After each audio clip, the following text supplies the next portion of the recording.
Está começando o Ânima Podcast, o podcast mais católico desse Brasil. Eu sou Kenny, estou aqui com... Sempre azul, Bertaldinho. Ó, de casaco azul hoje de novo, viu? Muito bem, não muda. Muda o modelito, mas não muda a cor. Muda o modelito, mas não muda a cor. É isso aí. Para o nosso bate-papo de hoje, nós vamos falar sobre verdades que a gente precisa ouvir. E para isso, nós convidamos Gabriel Kanner. Bem-vindo, Gabriel. Obrigado, Bertaldo, Kênia. Uma alegria estar aqui com vocês. Já fazia tempo que a gente tentava marcar. Que bom que hoje deu certo. Chegou o dia. Hoje deu certo. Que bom. Mas antes da gente começar o nosso bate-papo, falar para você algo importantíssimo. Atenção para a plaquinha de Bertaldo, rufem os tambores. Inscreva-se no canal, gente. Atenção. Vamos lá, qual é a estatística, Bertaldo? De quantos por cento? A estatística é o seguinte, 53% daqueles que maratonam a Ânima não são inscritos. Por quê, meu povo de Deus? Então aqui, ó, inscreva-se no canal. A gente precisa desse feedback. A gente fez até plaquinha, fizeram até plaquinha. Fizemos uma plaquinha. Vai ficar didático eu tô prometendo há um tempão que eu vou vir vestido de plaquinha, escrito assim, inscreva-se no canal. Por favor, produção, faça essa blusa para mim. Inscreva-se no canal. Inscreva-se no canal, tá certo? Porque a gente precisa disso. As pessoas acham assim, é uma bobagem, para que se inscrever? Se eu me inscrever ou não, não vai fazer diferença nenhuma. Faz diferença. Só você clicar ali naquele botãozinho. Como você deixar o seu like, como você fazer comentário, como você compartilhar o episódio, tudo isso é importante, tá bem? Então, contamos com isso.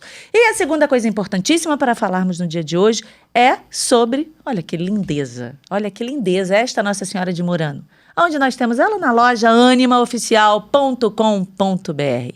Assim como essa, tem o fundo azul, que Bertaldinho diz que é... É a Nossa Senhora do Bertaldo, a nova devoção do Brasil. Pois é, ela está ali. Nossa Senhora do Bertaldo. Verdade, que está ali atrás. Outras imagens lindas. Nós temos também Fundamental Catecismo. Não tem catecismo, tem que ter o amarelinho, o catecismo, que está em vigor no dia de hoje. Tá? Exatamente. Bíblia. Não tem Bíblia, precisa ter Bíblia. Católico sem Bíblia, meu filho, católico está desarmado, né? Totalmente. Então, tantas outras coisas belíssimas. Também o nosso livro Fátima, que conta a história de Fátima, o que Nossa Senhora pediu para os pastorinhos e que é para a gente também. Então, lojaanimoficial.com.br. Esse aqui é presente do Gabriel. Obrigado. E para quem não conhece o Gabriel, ele é empresário, formado em Relações Internacionais, fundador da EBV, Em Busca da Verdade, sociedade que promove formação clássica para líderes comprometidos com a verdade, a moral e a responsabilidade histórica. Isso é importantíssimo, hein, gente? Autor do livro Bússola, uma visão clássica sobre virtude, maturidade e sabedoria. E o principal do Gabriel, gente, sem sombra de dúvidas, é que ele é casado com a Martina e pai do João e do José. José é bebezinho, né? José acabou de fazer 4 meses. Oh, meu que Deus. beleza. Vai fazer 2 anos. Que gracinha, gente. É.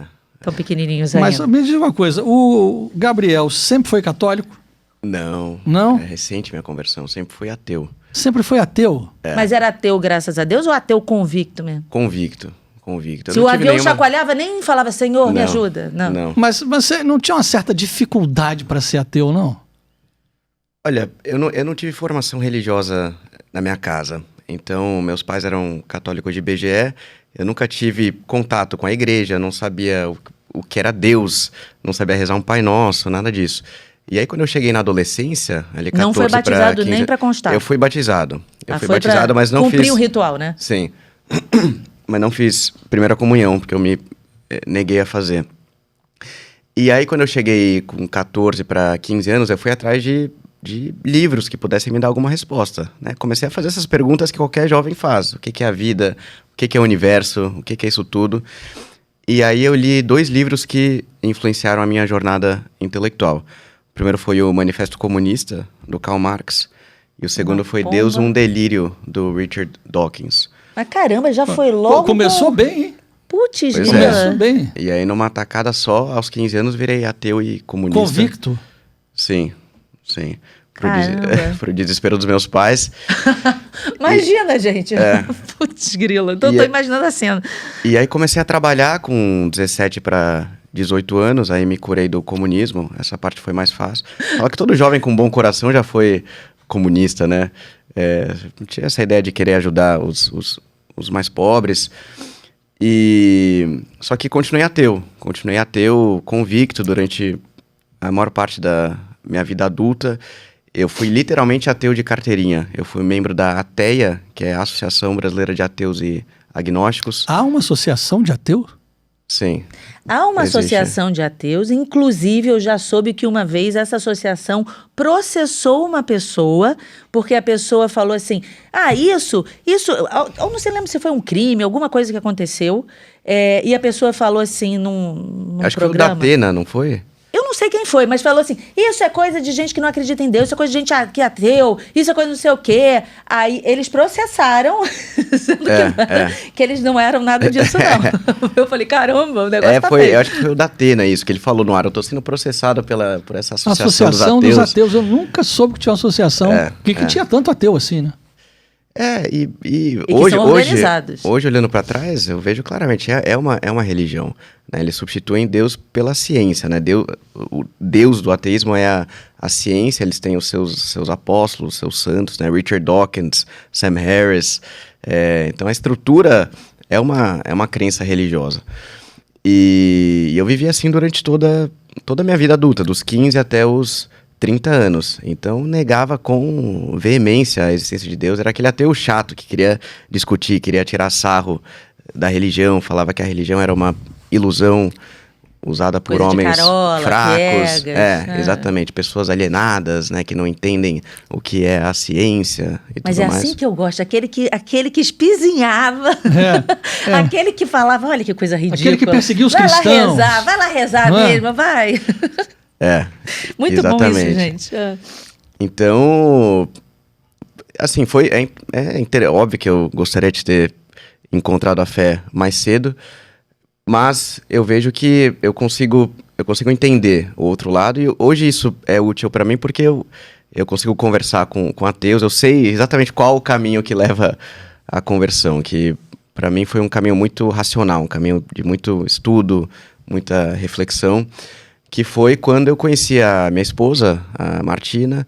Ela já era católica, e aí no primeiro dia que a gente se conheceu, quando eu conheci ela, eu já não falava que eu era ateu, mas eu tava em dúvida. Eu falava, bom, será que é isso mesmo? Será que esses caras que eu li tinham razão? Será que não tem outro lado da moeda?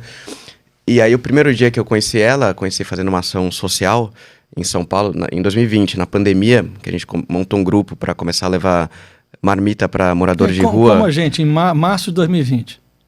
Exatamente. E a gente Montamos a começou a padaria ação aqui. social aqui. A ação aqui, a padaria que fez os 12 milhões de pães que eu te contei, começa em março de 2020. Perfeito. Foi exatamente isso, porque fechou tudo de uma hora para outra. Isso. As primeiras pessoas que começaram a sofrer muito foram moradores de rua, né? Porque não tinham mais doação. Autônomos. Não tinha como se ver.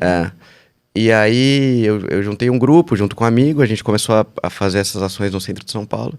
E aí um dia ela apareceu lá para ajudar nas ações, e aí conheci ela, e aí eu fiquei impressionado logo de cara, porque eu achava que, né, olhando para ela, achava que ia ser uma mulher super fresca, né, loira de olho azul. Eu falei, bom, vou levar essa mulher pro centro de São Paulo para distribuir marmita para morador de rua. E quando chegou lá, ela foi para a linha de frente, já arregaçou as mangas, começou a organizar, então isso me chamou muito a atenção. E aí depois a gente, quando terminou, a gente saiu para jantar, tava tudo fechado o restaurante, né? Então eu chamei ela para jantar em casa e ficamos conversando umas 6 horas, né? Muito sobre Deus. E ela viu que eu já estava mais aberto, e aí começou a falar muito disso para mim.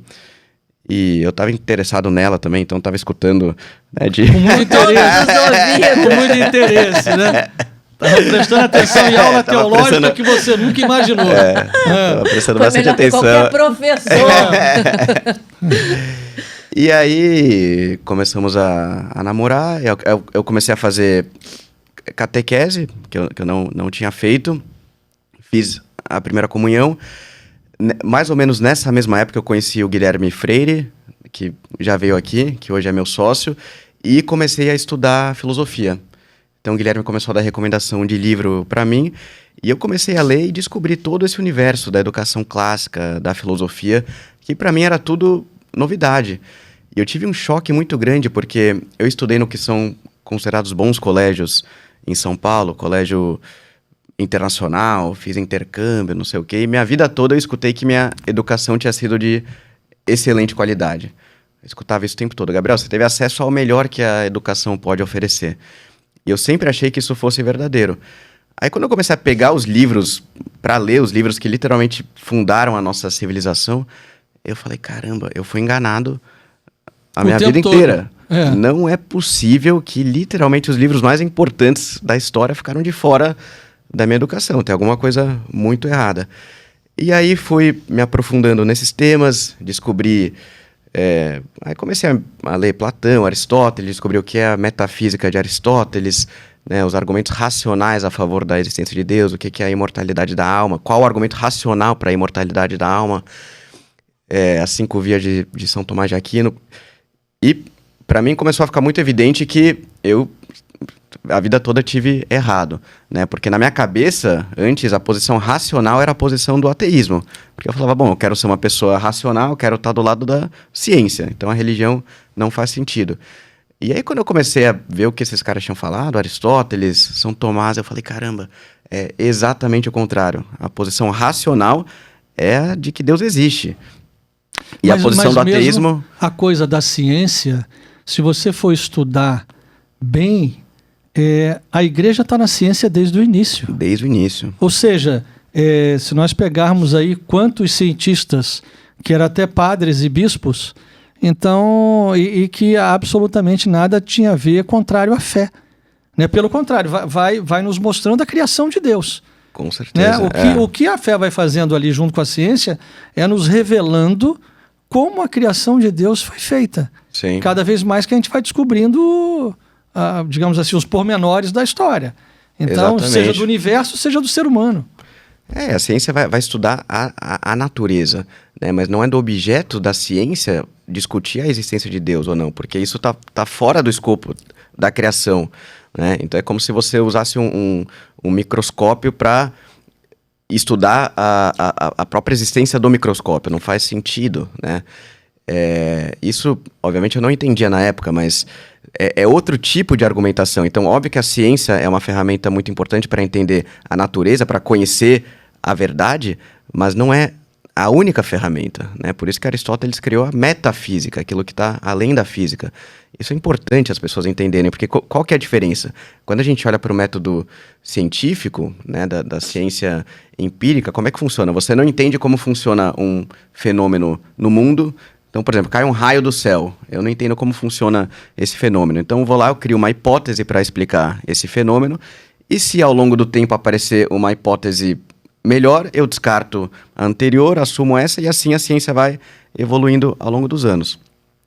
Quando a gente fala sobre metafísica, é outro tipo de argumentação que você vai usar. Então, costuma-se usar muito o exemplo da matemática ou da geometria para falar sobre metafísica, né? Então, se a gente pensar num triângulo, por exemplo, se a gente está estudando o triângulo, a gente vai chegar à conclusão que o triângulo sempre vai ter 3 lados e que a soma dos ângulos internos do triângulo no plano vai ser 180 graus.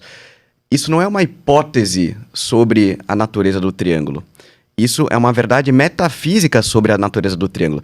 Daqui 2000 anos não vai surgir uma hipótese melhor para explicar a soma dos graus internos do triângulo. Se não for verdadeiro que a soma dos ângulos internos é 180 graus, a própria existência do triângulo não seria possível. Então, isso é um argumento metafísico. Então, isso não tem nenhuma contraposição com a ciência. São ferramentas diferentes, tem objetos diferentes. Então, toda vez que a gente for falar sobre a existência de Deus, a gente tem que ir para a metafísica. É isso que os ateus não entendem. E isso começou a ficar muito claro para mim, porque quando você lê os religiosos, eles entendem quais são os argumentos, qual a mentalidade do ateísmo.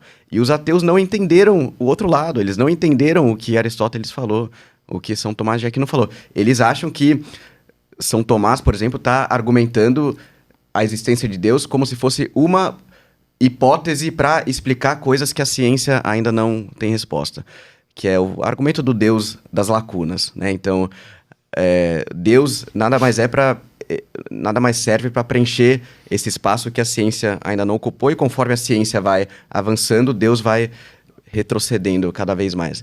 Mas nunca foi dessa forma que os antigos argumentaram a favor da essência de Deus, né? Por isso, se você não entende esses conceitos metafísicos, aquilo que está além da física, além da matéria, você não consegue entender os argumentos pró-existência de Deus. Então começou a ficar muito claro para mim que a posição racional era essa, era a de que Deus existe. E aí, eu falei, bom, tudo bem, então racionalmente cheguei à conclusão de que Deus Então, mas existe. eu queria depois um outro ponto, que é o ponto não racional da conclusão que Deus existe. Você disse que a Martina, a sua mulher, ela começou a te catequizar. No espaço catequético, digamos assim, no espaço temporal, tem o tempo em que ela começa a falar para você, o tempo em que a ficha cai, o tempo em que você começa a fazer a catequese, porque ela pediu para você fazer a catequese porque tem que fazer, o tempo da primeira confissão, da primeira comunhão, mas qual foi o tempo do encontro pessoal com Jesus Cristo? Porque antes de tudo que nós estamos falando, o encontro com Deus é um encontro com uma pessoa. Que dia foi, se é que tem um dia, né, percebido, que o Gabriel disse, cara, encontrei Jesus Cristo. Eu encontrei essa pessoa na minha frente, é ele. Foi no dia do encontro físico com ele, no dia da minha primeira Eucaristia. Aquele foi o momento que foi o encontro com Cristo, de fato.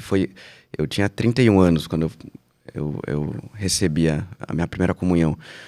E é isso, eu escuto muitas pessoas que são de berço católico, né, fazem como criança e aquilo acaba sendo natural. E é claro que a criança não tem o entendimento completo do que está acontecendo ali. Então, novamente, eu né, não gostaria de ter ficado afastado durante tanto tempo, mas isso me possibilitou que eu vivesse muito profundamente essa experiência. Eu me preparei muito fazendo a catequese. Eu estava... Imagina, eu descobri algo que eu neguei a vida inteira, e eu estava me preparando para aquele encontro físico com Cristo, né? Participando da missa sem poder comungar, né? Durante um ano, praticamente. Então, o momento que eu recebi a Eucaristia pela primeira vez, eu voltei pro banco da igreja, e aí a Martina estava do meu lado, e eu desabei de chorar como uma criança. E esse foi o momento do encontro com a pessoa. fato, Eu entendo o que você está pessoa. falando, porque quando você é muito novo, você não tem a dimensão do que você está fazendo. E aí você vai fazendo, né? Você vai indo, vai comungando, vai indo. Mas no seu caso, né? Você ficou tanto tempo afastado de Deus, e quando teve essa busca, você estava numa maturidade para compreender a importância daquilo e sentir plenamente a importância daquilo. Sim, Né? exatamente. Por isso que Então te tocou tanto, né? E te deixou tão emocionado. foi uma experiência muito forte, muito forte. E sua família, que te via ateu e de repente vendo ali você totalmente transtornado, imagina.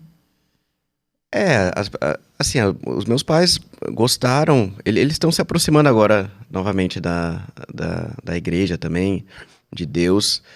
Então, 2 das minhas irmãs se converteram também depois. E Você tem 2 irmãs? eu tenho 3 irmãs. 3 irmãs. 3 mulheres. 3 mulheres. E então a família viu com bons olhos. A família vê que é algo que está fazendo bem para você, né? Então, claramente, isso porque a minha família viu como eu era dos 20 aos 30 anos, né? Vivendo Acho como... que até foi um alívio, né? Com certeza. Para a família. Com certeza. Imagina. Esse menino tá com rumo aí na vida. Não, porque... E o pessoal deve dar um crédito aí à Martina, não sei, elevadíssimo, né? Sim. Porque disse, essa menina apareceu na hora H, né? Sim. E de fato, que eu vivi, né, todo esse início da vida adulta com essa mentalidade que é a mentalidade dominante da sociedade contemporânea, né? Que é uma visão materialista. Eu achava que eu precisava ganhar dinheiro e crescer, e é só isso que existe, só existe a matéria. Totalmente relativista, né? Para mim, eu nunca tinha nem refletido sobre essa questão se a verdade é relativa ou não, mas naturalmente quem não reflete sobre isso é relativista na prática e totalmente hedonista. Então, Eu saía muito, festa. Eu morei 3 anos aqui no Rio de Janeiro, tinha 24 anos na época. Então, enfim, o Rio de Janeiro, para quem é materialista, hedonista e relativista, né, vocês sabem que é um... Chegou no lugar certo. Mas aqui também tem gente que reza. Graças a Deus. Mas eu não conhecia essas pessoas na época. Aqui também. Essas eram as pessoas piegas, ridículas. Ai, que Entendeu? saco. Então, aqui tem gente que, por exemplo, só nesse terreno construiu 4 igrejas. Que Então tem gente que reza. No Rio de Então Janeiro tem gente que reza. Graças a Deus. Mas então é isso. A minha família ficou aliviada também, porque... Quer dizer, eu me converti, conheci minha esposa, casei, a gente começou a nossa família, então falou, bom... Ajeitou a vida. Tomou um rumo aqui. O engraçado, você sabe o que é? A gente estava discutindo isso aqui outro dia, até o padre que celebrou a missa aqui pra gente também estava falando. A gente aqui tem a comunidade Ânima, né, que também é uma comunidade de estudo. E o pilar espiritual, ele impulsiona todos os outros pilares. Absolutamente. Né? O pilar espiritual ele vai impulsionar a tua família, a tua saúde, teu relacionamento com os outros, o teu trabalho. Ou seja, quando você pega as virtudes, elas vão te levar para tudo isso. Um pilar, ou seja, você mexe no pilar central e esse pilar central modifica todos os outros. Porque Sim. se esse pilar central estiver bem colocado, os outros vão ter que se remanejar todos. Sim. Não tem como você Sim. colocar Deus no centro e isso não empurrar o restante todo. Não tem como. E aí está o grande erro das pessoas, porque elas... Eu já vi até boas pessoas falando coisas na internet, né? E falando, olha, a sequência é sua saúde, sua família, seu trabalho. Mas esqueceu do primeiro aqui. Sim. O primeiro é Deus. Depois a sua saúde, a sua família, o seu trabalho. Claro, a pessoa sem saúde não vai conseguir tratar da família. A pessoa com a família toda desequilibrada também, como é que vai andar profissionalmente? Mas todos esses pilares dependem desse primeiro pilar que organizou tudo. Sim. Exato. Não, e você muda a forma que você enxerga tudo. Teve uma cena Foi logo que eu comecei a namorar a Martina. Tem um amigo nosso que faz o Carnaval de São Paulo, né? Os camarotes lá. A gente foi no Carnaval, eu tava justo nesse processo de conversão. E pra mim, eu já tinha participado várias vezes. Pra mim era um ambiente que eu tava acostumado. Eu já tinha ido no Carnaval várias vezes, aqui no Rio, em Salvador. E eu nunca tinha visto nada de errado com aquilo. E aí, a gente foi lá em São Paulo e tava tocando Pedro Sampaio. Não sei se... Não sei quem é. Graças a Deus. Eu também não sei quem é, não. Eu acho que é isso o nome. Mas assim, eu sei que eu comecei a olhar ao redor e eu tava justo nesse processo, né? De estudar, de me aprofundar, de rezar. E eu olhava ao redor, eu falava, caramba, isso aqui é um zoológico. Não é possível. O que a gente tá fazendo aqui? Né? Eu falei pra Martina, vamos embora daqui. O que... É como, né? Não faz sentido, é como né? a pessoa que tá na escuridão, aí acende uma chama, aí você começa a ver, tá sujo, e tá bagunçado, e tá... Exatamente. Quanto mais luz você tem, mais coisa errada, mais sujeira ou mais beleza, né? Você vai vendo na história. Exatamente. E o mais chocante pra mim foi eu pensar, caramba, eu era exatamente uma dessas pessoas. E eu consegui ver isso claramente, porque quem tava lá tá completamente imerso naquela situação, né? Não consegue enxergar nada de fora. E eu, pela primeira vez, eu tava enxergando de fora e falando, caramba, isso não faz o menor sentido, né? O que essas pessoas estão fazendo aqui? Como é que eu vivi tanto tempo assim, sem perceber que havia nada fora disso? Então, de fato, você começa a mudar a sua visão para tudo, porque você reordena a sua vida inteira, você reordena a sua alma, você reordena a finalidade da vida, né? A sua visão antropológica, por que existe o ser humano? Qual a natureza do ser humano? Se nós fomos feitos para a eternidade, tudo passa a ser direcionado com base nisso, né? Então não tem como você não mudar sua visão em relação a Olha como é que tudo. Deus é fantástico, porque tem pessoas que elas precisam serem tocadas na parte sentimental, e ali chorar com a música e dar a mão, não sei o quê. Tem pessoas que são pegas pelo racional, que elas precisam exatamente disso, de toda essa compreensão, né, da metafísica e da não sei o que lá, e do não sei o que lá, de entender de Aristóteles, porque precisa do racional para ser tocado. Sim. Porque não adianta, vai tocar a música mais linda, mais não sei o que, mas não, isso não é por aqui, eu preciso pelo racional. Sim. Né? O meu caminho de conversão é esse aqui. E aí, ver que... E Deus vai tocando de várias formas as pessoas. Tem pessoas que são tocadas exatamente com uma música, que aquela música entrou e a pessoa abriu o coração e aquilo mudou a vida dela. Mas tem gente que não, que precisa realmente desse outro lado. Não, com certeza. Com E certeza. que bom que, então, a gente... Que, no caso, está sendo proporcionado para as pessoas buscarem a verdade. Com certeza. Hoje, olhando pra trás, eu vejo, assim, pra mim, eu não... É aquele negócio da escuridão, né? Quando você tá na escuridão, você não sabe aquilo que tá te faltando. Você é tão ignorante que você não tem o mapa da sua ignorância. Você não sabe aquilo que te falta saber. Então, na minha cabeça tava tudo bem. Eu tava trabalhando em boas empresas, tinha muitos amigos, tinha acesso a bens materiais, viajava e tudo mais. Mas hoje eu vejo como era uma vida vazia, porque me faltava o essencial. E é isso, e Deus é infinito, né? Então todos os dias a gente precisa se converter. É muito recente a minha jornada, né? Começou de 2020 pra cá. E eu achava, no começo eu achava que era assim, você passava por uma conversão, né? Muito profunda, muito intensa, e depois a sua vida espiritual ia daqui até... Era uma linha reta em ascensão, né? Daqui até a santidade. E aí eu fui percebendo com o tempo que não é. Ela é assim, né? É feita de altos e baixos. E todos os dias a gente precisa nos converter, né? Então...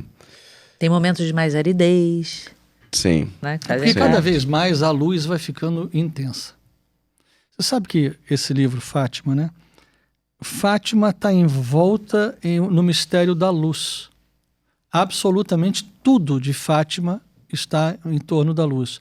Se você perceber no diálogo de Nossa Senhora com os pastorinhos, a Lúcia vai dizer que elas viam a Nossa Senhora vindo numa luz, que Nossa Senhora os envolvia numa luz, que estava a 1,5 metro delas, que havia uma luz que saía das mãos de Nossa Senhora, que havia uma luz que projetava o Francisco e a Jacinta indo para o céu e a Lúcia espargia pela terra. Então, é muito interessante isso. Quanto mais se aproxima do Senhor, mais se tem essa luz e mais se percebe exatamente isso, a necessidade da conversão. Nesses altos e baixos, que todos terão, sempre permanecer no Senhor. Sim. Então, assim, isso é fundamental. Só que depois você disse também que você encontrou o Guilherme. Sim. Guilherme Freire. O Guilherme Freire. E aí ele começou a falar para você de filosofia. Foi nesse momento em que vocês começam a pensar no Em Busca da Verdade, ou isso foi uma consequência? Como é que foi? Sim, eu conheci o Guilherme através de um amigo em comum e eu já estava querendo começar a me aprofundar, ter uma vida de leitura, de estudos.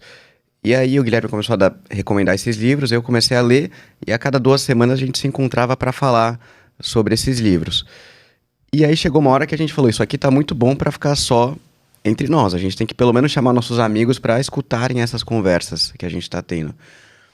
Aí eu falei, bom, vamos fazer o seguinte então, vamos fazer um jantar uma vez por mês, a gente chama os amigos. Nós estamos em que ano aí? Isso foi 2022. Você já estava casado? Já estava casado, casei em 21. Ah, você conheceu sua mulher e logo casou? Sim. Pedi em casamento 7 meses depois e a gente casamos no ano seguinte. E aí a gente começou a fazer jantares em casa uma vez por mês, né, para falar sobre esses temas. Fizemos um primeiro jantar com 15 amigos, aí o pessoal gostou, foram chamando outros, mês seguinte tiveram 20 amigos, aí no outro mês 30, depois 40, 50, 60. E foi cabendo na casa? Então, aí quando a gente viu, tinha 70 pessoas abarrotadas na sala de casa, a gente sentada no chão, já tava uma confusão. Aí a minha esposa tava ficando maluca, falou, bom, legal esse negócio de filosofia, mas todo mês vai ser essa confusão agora em casa. E a gente falou, não, vamos organizar direito. E aí no começo de 23 montamos a primeira turma oficial do Em Busca da Verdade.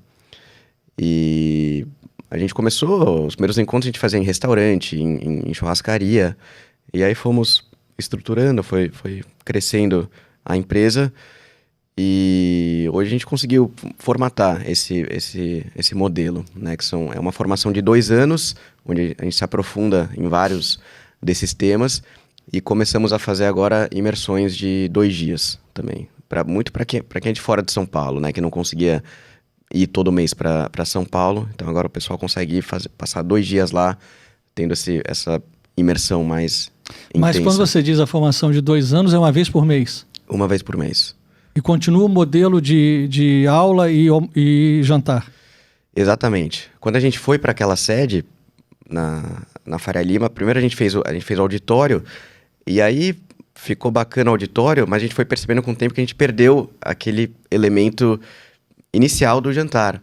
Por isso que a gente fez essa reforma que vocês viram agora para conseguir oferecer novamente o jantar. Então agora voltou para a essência, né? Voltou para a essência. Então a gente voltou para esse formato. Viram que deu certo aquilo, né? Dá aula e vai ao jantar ou vai ao jantar e dá aula? O jantar está sendo... A gente começou agora, essa foi a primeira semana nesse formato novo, mas o jantar foi sendo servido durante a aula. E aí depois da aula tem uma discussão sobre a aula. Então essa semana eu dei aula sobre a Revolução Francesa. E aí o pessoal escuta a aula, depois tem uma discussão sobre o tema.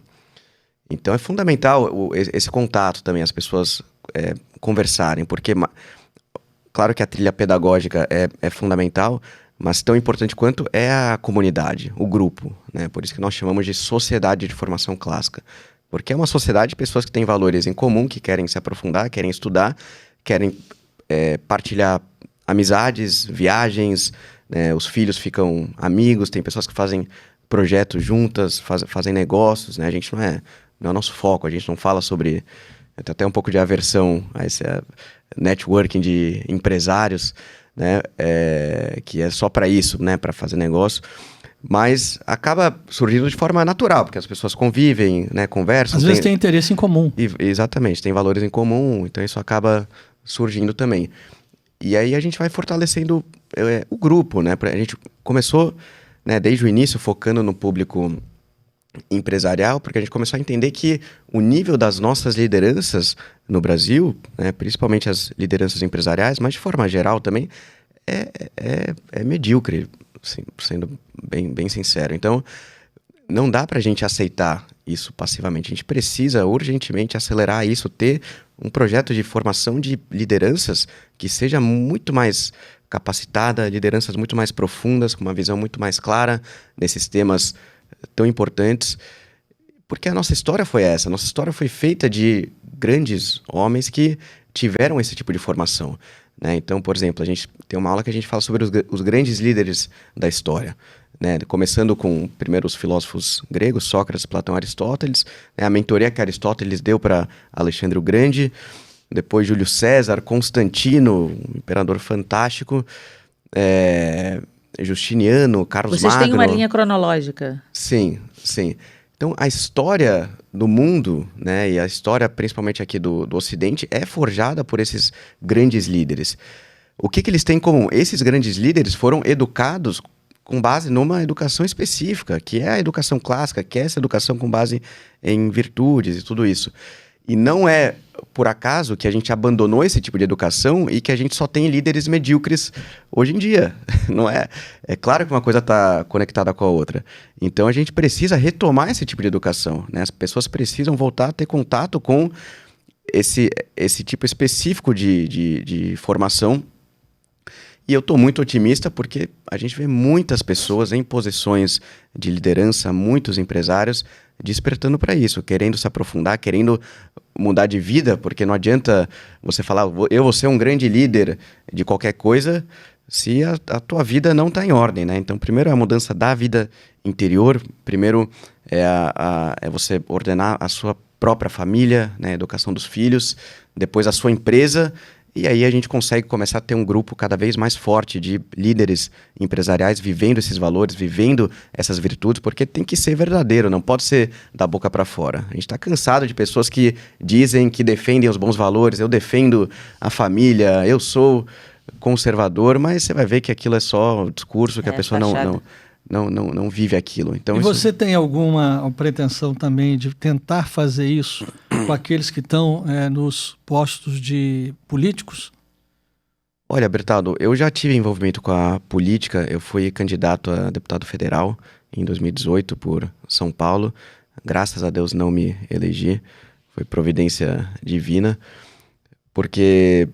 E faltou pouco, né? Faltaram... alguns poucos milhares de votos a mais, eu teria sido eleito. Agora, se eu tivesse ido para a política, provavelmente não existiria o Embuste da Verdade. Talvez eu estaria em Brasília agora. E eu não tenho dúvida que o que a gente está fazendo hoje é muito mais impactante do que se eu fosse um de 513 Não, isso certamente, mas eu digo assim, o Em Busca da Verdade, ele poderá ter algum núcleo de formação também para políticos que queiram... Porque, assim, no final das contas, o empresariado é a máquina que move mesmo. Eu acredito muito mais no empresariado do que nos políticos. Isso não tem a menor dúvida, né? O cara que toma risco, é ele que toma o risco. Sim. O restante não está tomando risco nenhum, né? Basta você ver a dívida pública do Brasil. Se alguém estivesse tomando risco, não estava com a dívida pública do jeito que está. Então, assim, mas pegar também, sei lá, 1, 2, 3, 5, 10 deputados, 20, não sei, né? Que possam começar a imaginar uma outra coisa, talvez, não sei. Assim, hoje a gente não tem, isso não tá nos planos. Você partir naturalmente da pessoa buscar, né? O que eu ia dizer é que durante muito tempo eu achei que a política era a esfera mais alta de influência que existia. Porque você fala, bom, eu quero melhorar a sociedade, vai ser através da política. Eu fui entendendo com o tempo que não é, que tem algo que está acima da política, que é justamente o poder intelectual, né? Que é o mundo da filosofia, que é o mundo das ideias. Isso dita os rumos da política. Então, todas as grandes mudanças que aconteceram na história, elas não têm início no mundo político, elas têm início no mundo intelectual, né? Para o bem ou para o mal. Então, se a gente pensar exemplos positivos, né? As pessoas que forjaram a nossa civilização, Santo Agostinho, São Tomás de Aquino, né? Eles foram pensadores, né? E santos, obviamente, mas colocaram ideias no papel e essas ideias forjaram tudo que nós concebemos por civilização. Pro lado negativo, se a gente for pensar em Karl Marx, por exemplo, não foi um político, foi um pensador, né? Teve ideias, colocou essas ideias no papel e vejam o estrago que essas ideias causaram. Até hoje, né? Até hoje. Então eu entendo que a gente precisa consolidar essa liderança intelectual. Isso é fundamental. Isso ao longo prazo e mais longo prazo vai mudar certamente aqueles que poderão concorrer e se eleger. Exatamente. É mais fácil fazer isso do que tentar mudar os que estão lá. Exatamente. Eu acho que isso é um caminho natural. Porque naturalmente a política nada mais é do que as ideias que estão circulando na sociedade. Então se você tem um movimento intelectual robusto, organizado, isso naturalmente transborda em algum momento para a política. Você tem toda a razão, porque quando as pessoas falam, porque o político é ladrão, porque o político... Eu falo assim, gente, da onde o político sai? O político não é um extraterrestre que se materializou aqui. Sim. Ele é um espelho da sociedade. Ele está refletindo o que a sociedade é. Aí quando você vê uma pessoa que tem um emprego, saiu da faculdade, mas continua usando uma coisa boba, a carteirinha para pagar meia no cinema. Mas ela não está mais na faculdade. Ela não deveria estar usando mais a carteirinha, mas fica se aproveitando da carteirinha. Isso é errado. Sim. Então, mas é um pensamento do vou me dar bem, é um pensamento, né? É uma coisa geral que você vai vendo. Então, o mexer no pensamento é fundamental para ir mudando essa mentalidade, mudando tudo isso. É fundamental. E eu acho que o que a gente está precisando desesperadamente são lideranças, né? Lideranças mais capacitadas. Porque muita gente, quando eu tenho essa conversa, muita gente fala assim, mas e o povo brasileiro? Não, porque o povo brasileiro não tem jeito, o povo não...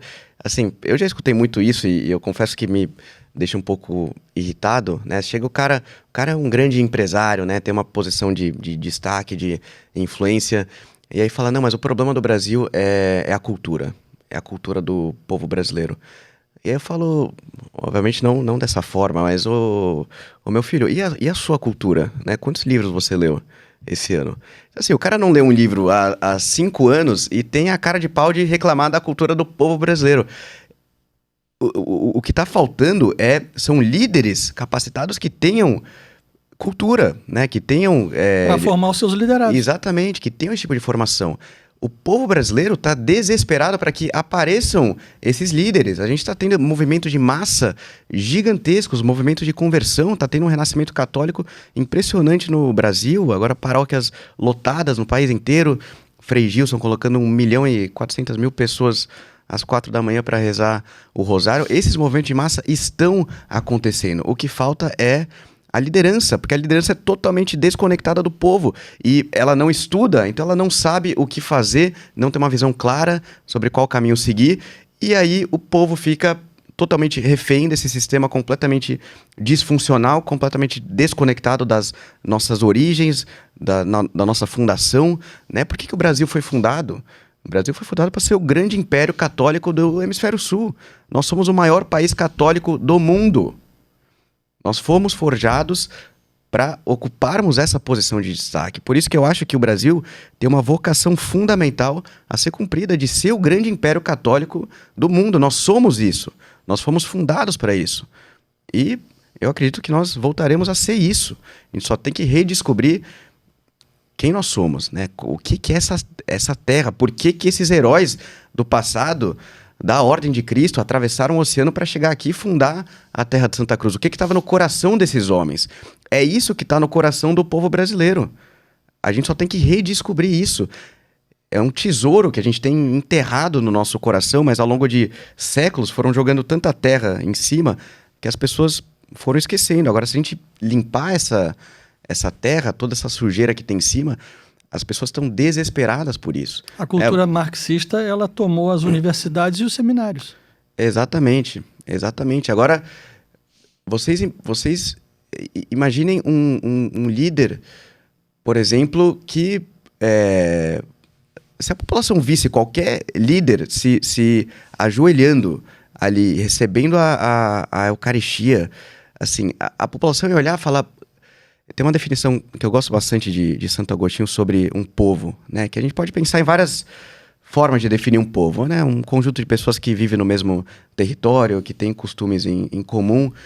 Santo Agostinho fala algo muito bonito, que um povo é um conjunto de pessoas que ama a mesma coisa. E então a gente tem que redescobrir isso, o que a gente ama em comum. E quando que um líder tem legitimidade? Quando o povo olha para o líder e reconhece que o que está no coração daquela pessoa é a mesma coisa que está no coração do cidadão. Então, o cidadão comum tá olhando, né, tem aquilo que ele ama, né? O que ele ama? Ele ama Nossa Senhora, ele ama Cristo, ele ama ir à missa no domingo, né? Isso pode amar outras coisas, mas o que tem de mais profundo no coração dele vai ser isso, né? Se a vida estiver ordenada. E aí, quando ele vê um líder amando essa mesma coisa, é quando ele reconhece a legitimidade do líder. E é por isso que os líderes atuais não têm legitimidade nenhuma, porque o povo olha e fala, bom, eu não faço ideia o que está no coração desse homem, o que ele ama, né? O que esse homem ama.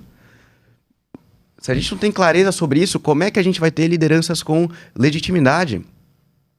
É algo totalmente desconectado, né? Eu fui para Brasília agora, mês passado, e você chega lá, você fala, isso não é o Brasil, é algo tão artificial, tão desconectado da nossa história. É verdade. Né? Quando a gente olha para nossa atual conjuntura, ela tem 37 anos, né? Desde a Constituição de 1988. Ela tem 37 anos. O Brasil tem 525 anos. Quando a gente olha para a história do Brasil, a gente entende muito melhor quem nós somos como país, muito melhor do que essa atual conjuntura de 1988, quer dizer, ao longo do tempo foi se criando algo tão artificial e tão desconectado do povo, então eu diria que o povo está desesperado para realmente ter lideranças que amam o Brasil, que amam a história do Brasil, que amam, por exemplo, que tenham no coração a mesma coisa que Pedro Álvares Cabral tinha no coração dele, que fez ele, né, atravessar o oceano e fundar o Brasil com uma missa no dia 26 de abril de 1500. É isso que a gente precisa redescobrir. Por isso que eu acho que essa discussão no momento, é muito mais relevante do que qualquer discussão política, porque se a gente não entender isso, qualquer discussão política é muito superficial, é muito rasa. A gente tem que redescobrir o que é o Brasil primeiro. Eu tenho falado muito isso nos eventos que eu participo, né? Agora, recentemente, estive num evento em Recife, de empresários, um evento só com CEOs ali de Pernambuco. Era sobre o Brasil, o evento, né? Vamos discutir o Brasil. E aí, eu fiz a pergunta lá pro público. Eu falei, bom, eu mostrei a bandeira original do Brasil, né? Que tem no centro dela a cruz da Ordem de Cristo e a bandeira da República. E eu falei, por que mudou a bandeira do Brasil? Que ano que mudou a bandeira do Brasil? Aí todo mundo ficou em silêncio. Eu falei, bom, se a gente não sabe responder essa pergunta, a gente não sabe sobre o que a gente está falando quando a gente fala sobre o Brasil. Eu quero discutir o Brasil, mas eu não sei a origem da bandeira que usamos hoje. E eu não sei a origem dos símbolos da bandeira original. Então eu não sei sobre o que eu estou falando. A gente está falando sobre o quê? Ah, não, eu quero discutir a Constituição de 1988. Isso é o Brasil para mim. Bom, mas aí já ferrou, porque já é uma Constituição Pegou meio caminho andado. iluminista, Pois é, né, que bebeu diretamente da fonte da Revolução Francesa, que foi uma revolta contra a Igreja. Né? O que está no artigo 1º da nossa Constituição? Todo o poder emana do povo. Isso é o quê? É Rousseau na veia. É Revolução Francesa na veia. Né? Qual que era a mentalidade dos homens que fundaram o Brasil? Todo o poder emana de Deus. Conceito da soberania divina. Isso foi abandonado completamente. Você fala isso hoje, as pessoas têm muita aversão a esse conceito da soberania divina, porque, obviamente, a gente foi educado dentro do iluminismo. Então, a gente foi educado para rejeitar completamente esse conceito. E a gente aprendeu assim, o conceito de que todo o poder vem de Deus foi usado ao longo da história por reis autoritários para usurpar o poder, né? Porque se todo o poder vem de Deus... Uma forma de manipular a população. Exatamente. Então, o rei fala, então eu vou exercer esse poder que eu recebi de Deus.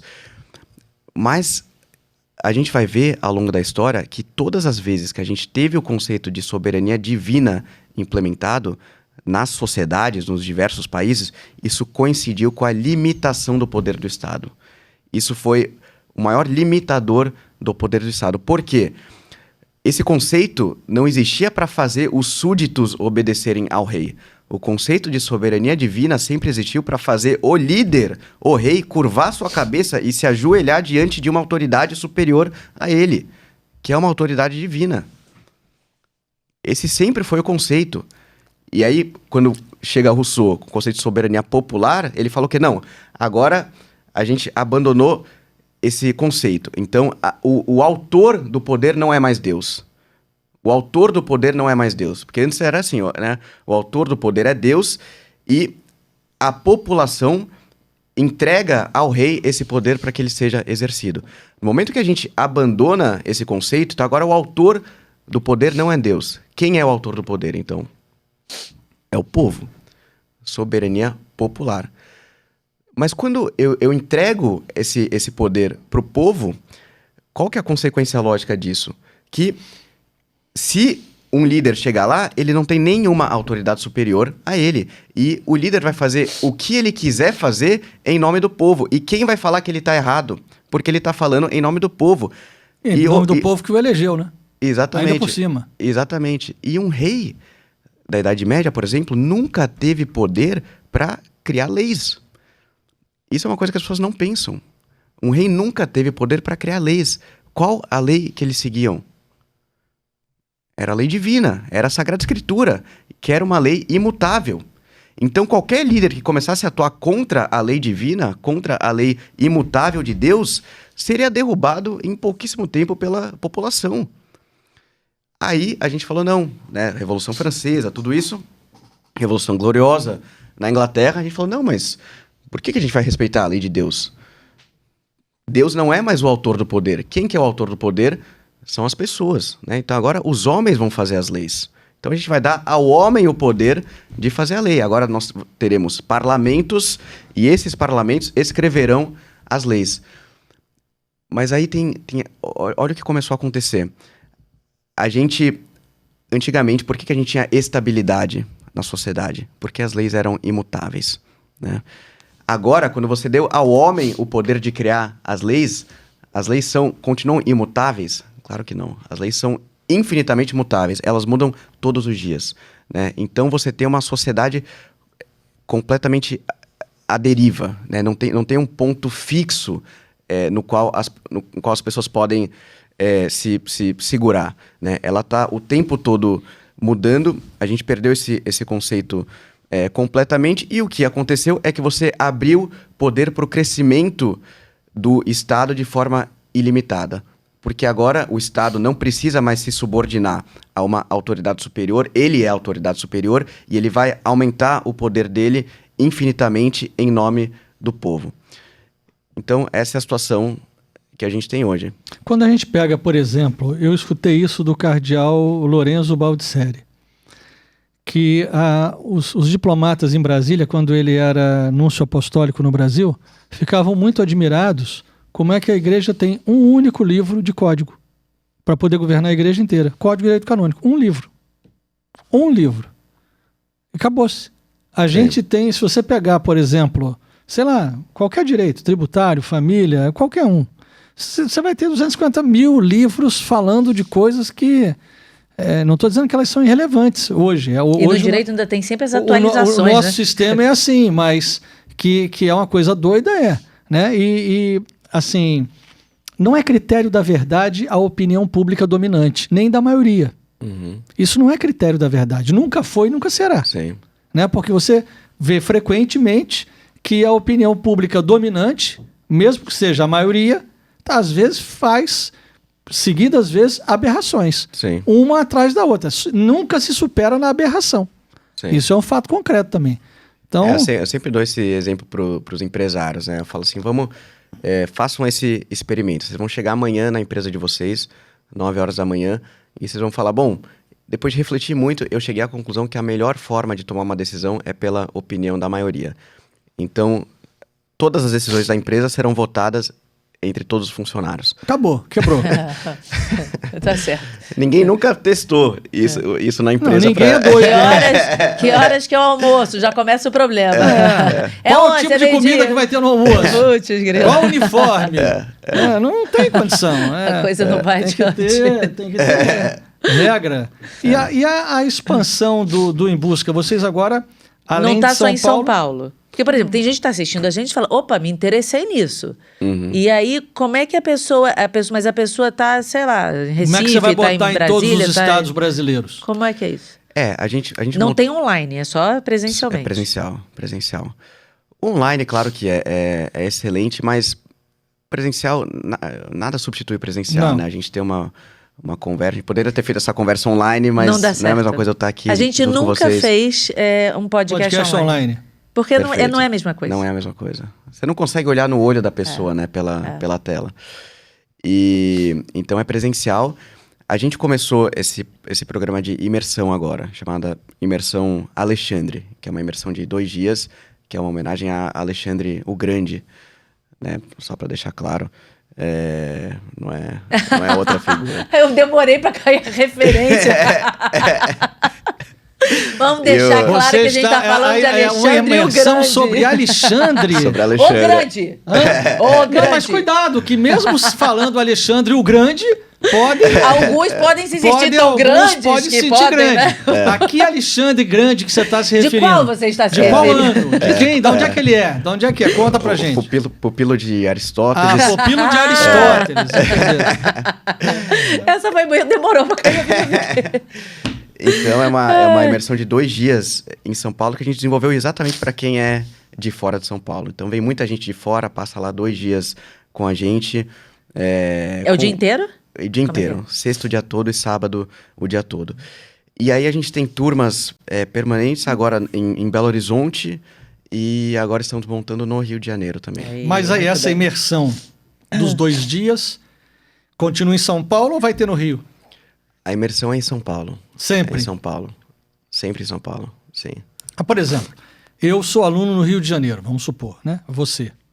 Do Em Busca da Verdade. Do Aí, Em Busca da Verdade. Nessa aula do Alexandre, do Aristóteles. Né? Eu posso, por exemplo, se eu estiver em São Paulo, se eu for a São Paulo, assistir uma aula lá? Ou se eu sou da turma do Rio, só posso assistir aula aqui? Não, pode assistir lá, pode assistir lá. Todos os meses a gente vai ter aula aqui no Rio. Mas pode assistir. Não, o importante é, tem gente de Belo Horizonte que vai para São Paulo, assiste lá também. Então tá se formando um grupo muito, muito bacana. Por enquanto, São Paulo, Rio e Belo Horizonte. Sim. Essas imersões, elas só vão ser... As imersões, as aulas em cada estado, mas as imersões só em São Paulo. Só em São Paulo. Só em São Paulo. E aí a gente leva 2 anos de curso. Exatamente. 2 anos é o... Porque o que a gente fez? Primeiro, a pessoa passa pela imersão, que é um nivelamento das pessoas, né? Que são esses 2 dias. E depois ela entra na Sociedade de Formação Clássica, que são os 2 anos de formação, que aí são encontros mensais, uma vez por mês. Isso é importante, porque cada um está num estágio, né? Um entende mais, um entende menos. Sim, enfim. sim. De qualquer jeito vai ter, ao longo do tempo é que vai ter que ir nivelando, né? Não vai nivelar de uma vez só. Sim. Mas já dá uma... Já. Sim. Né? Não, bota todo mundo assim, gente, olha, a nossa primeira aula é disso aqui, tá? Vamos falar disso aqui. Para ficar todo mundo pelo menos na mesma página, né? Sim, sim. E aí, óbvio que deve ter dever de casa, né? Tem a leitura do semestre, a gente lê 2 livros por semestre. Mas daqueles que a gente gosta, que fica em pé sozinho? Qual que fica em pé sozinho? É grosso. Não é livro fininho que cai, não. Eu gosto de livro que fica em pé sozinho. Eu tinha um professor meu que ele dizia, rapaz, a melhor coisa que o cara fez na vida é um livro. Por exemplo, esse livro nosso. Levou 9 meses para ser feito, lemos 450 livros. Fica em pé. Não é tão grosso assim que a gente fez uma coisa enxuta. Mas já estudamos muito para ter um livro. O que você vai fazer? Você só tem que ler aquilo. Sim. Você leu aquilo, você já tem uma ideia da coisa, né? Então a melhor coisa que tem é... Eu sou fã de livro, eu compro livro todo dia. Lá em casa já não tem onde botar livro, né? É verdade. Aqui embaixo da nossa biblioteca, no Centro de Estudos, nós temos 5.000 livros. Por enquanto. Então, assim, a gente aqui tem Foi um presente de um bispo, amigo nosso, né, Dom Edson, e também do Jaime, do Diácono também. Que faleceu e a esposa dele doou. Então a gente tem muito livro de teologia e de filosofia. Que maravilha. Então, no Centro de Estudos, porque aqui tem um Centro de Estudos da Mensagem de Fátima. Aqui é o maior centro de estudos da mensagem de Fátima que o Brasil tem. É porque, Gabriel, muita gente pensa que a mensagem de Fátima... que emocionante, é 13 de maio na Cova da Iria, eu levanto o lencinho e choro com os pastorinhos. Só que o que há de profundo por detrás da mensagem de Fátima é que muita gente não sabe. Tem uma teologia toda ali atrás. E que as pessoas desconhecem. Acham que Nossa Senhora apareceu para os 3 pastorinhos, coisa linda, que meigo. Mas não, o que Nossa Senhora falou, o que ela pediu, tudo que aconteceu, toda a hierarquia que foi feita ali, é impressionante. Quando você vai estudando, e é inesgotável. Você vai ficar lá... É inesgotável caramba, porque a aparição do anjo já traz o Santíssimo. Só ali você já tem o tratado da Santíssima Trindade. O anjo aparece para as crianças, deixa um cálice voando aqui, suspenso no ar, com uma hóstia, pingando sangue dentro do cálice. Já começa por aí. E assim ensina e as crianças a adoração. comungam. Então, por aí você já vê que o negócio é... Você vai lá e fala, então não é só o lencinho abanando lá para trás na cova da Iria, né? Não é. Fátima acho que a maior profecia que existe dos últimos tempos é Fátima. E tem uma mensagem para o Brasil também, né? Qual que é essa interpretação? Que é para Portugal... Olha só, Fátima, ela não faz uma referência diretamente ao Brasil, mas absolutamente tudo o que ela fala nos conduz a uma vida de santidade. Ela fala de Portugal, óbvio, ela estava lá, né? Fala que Portugal jamais vai perder a fé, Portugal como um todo. Mas se você vê, mesmo onde Nossa Senhora apareceu, o demônio tenta trabalhar, porque foi aprovado o aborto e tantas outras coisas em Portugal. Não é? Nossa Senhora também dizia que se 1 milhão de pessoas rezassem o terço, Portugal não iria à guerra. Portugal não foi. Então tinha 1 milhão de pessoas rezando o terço. Então é preciso conjugar também todo esse estudo, porque com uma parte de interiorização, ou seja, de oração, de vida interior. Porque nós precisamos das duas coisas, né? Da instrução e do método. Ou seja, acho que o Em Busca da Verdade faz um papel excelente de formação, não sei o quanto tem, não conheço ainda, né? E certamente deve ter, de oração, acho que talvez não seja um local como aqui, né, que vai levar os outros diretamente à oração, mas esse estudo deve por consequência, induzir, né, por consequência, a uma vida interior, Sim. a uma vida sacramental. O que Nossa Senhora de Fátima nos quer é levar a uma vida sacramental. Porque aí, fazendo dois paralelos aqui, né, tanto a história marxista quanto Lutero. E a história marxista está tão dentro da história de Fátima. A história marxista que ela pede a consagração da Rússia e do mundo. Ao seu Imaculado Coração. Mas Ela diz que a Rússia vai espalhar os seus erros. Vai espalhar Tem os seus erros. inclusive no livro tem um capítulo que fala do bispo que foi disfarçado para a Rússia para fazer essa consagração. O cara teve que se disfarçar. E como ele fez para entrar... Ele não podia entrar com nada, nem com hóstia, com nada. Então, como ele fez é interessantíssimo. Né? Porque era preciso ter um bispo naquele território fazendo isso também. Não é? Então, assim, voltando... Agora, quando ela fala que Portugal não vai perder a fé, isso não pode não se aplicar ao Brasil também? Porque era o reino de Portugal, Brasil e Algarves. Né? Brasil é uma extensão de Portugal. Pode se aplicar por analogia. Pode se aplicar. Mas quando a gente pega... Então, vamos fazer um outro contraponto. Quando a gente pega a Imaculada Conceição de Vila Viçosa, ok? Lá Dom João IV, ele lembra-se de que a batalha foi vencida já anteriormente com a ajuda da Imaculada Conceição e vence a batalha retomando a Península Ibérica da mão dos islâmicos. Olha que a história vai toda andando de novo. A Península Ibérica e mais alguma coisa por aí está cheia de islâmico de novo.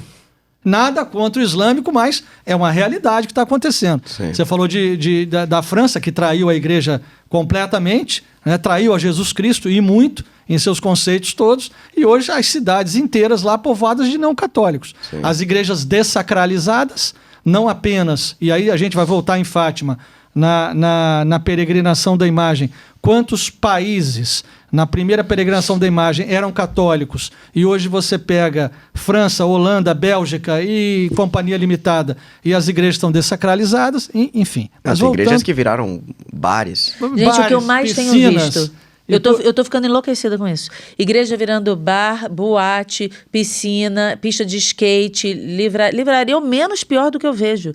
Porque eu falo, caramba, assim, onde era celebrada a missa, o sacrifício de Cristo, você vendo as pessoas dançando, bebendo, fumando, usando drogas. Mas vamos voltar ao Dom João IV aqui, que ele vai à Vila Viçosa e ele consagra Portugal e o reino, a Imaculada Conceição, ok?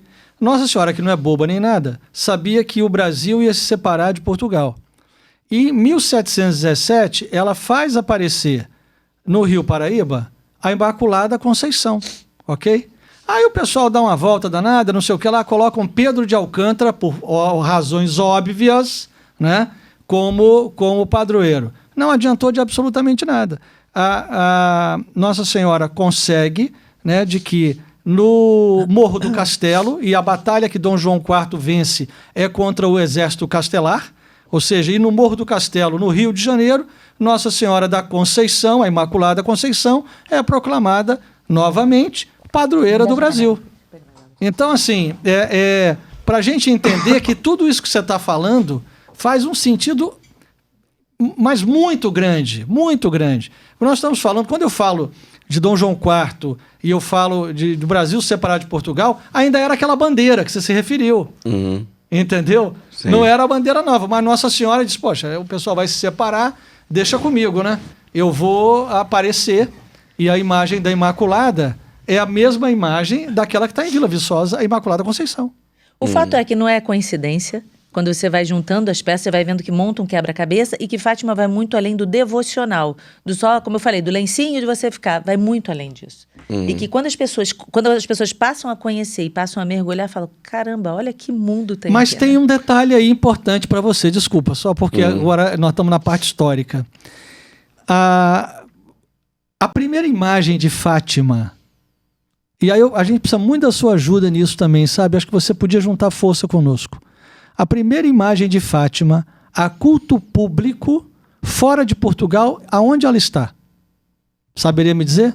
A primeira Que imagem... pergunta? Essa pergunta nem no A Enem. primeira imagem de Fátima, culto público fora de Portugal, está na cidade do Rio de Janeiro. Ela foi entronizada aqui a 10 de junho de 1929, na Igreja do Senhor Santo Cristo dos Milagres. Nós estamos começando a Associação Você Tarde com imagina Maria. que Fátima estava começando, 2 irmãos portugueses que moravam aqui, empresários, foram para lá, mandaram fazer uma imagem, tocaram lá na capelinha e trouxeram para o Rio de Janeiro. Foi a primeira imagem Levaram no ao mundo bispo inteiro. de Leiria para benzer É. e colocaram aqui. O Brasil está tudo muito interligado, porque a primeira igreja de Fátima no mundo foi a de Recife. Mas a primeira imagem não. Essa Engraçado. imagem está na documentação crítica de Fátima. É uma imagem atestada pelo Santuário de Fátima. Então, assim, o que nós vamos fazer daqui para 29, para esse centenário?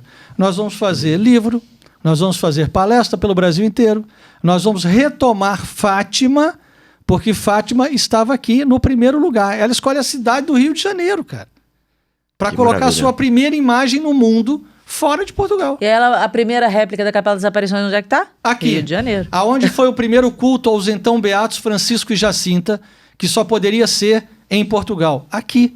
O Papa, foi o Papa Francisco. Ou Papa Bento. Foi o Papa agora? Francisco, eu acho. Francisco. Ele excetuou, e aqui nós podemos celebrar os beatos, porque os beatos é proibido fora de Portugal. Né? Obrigatório em Fátima, facultativo em Portugal e proibido do resto do mundo.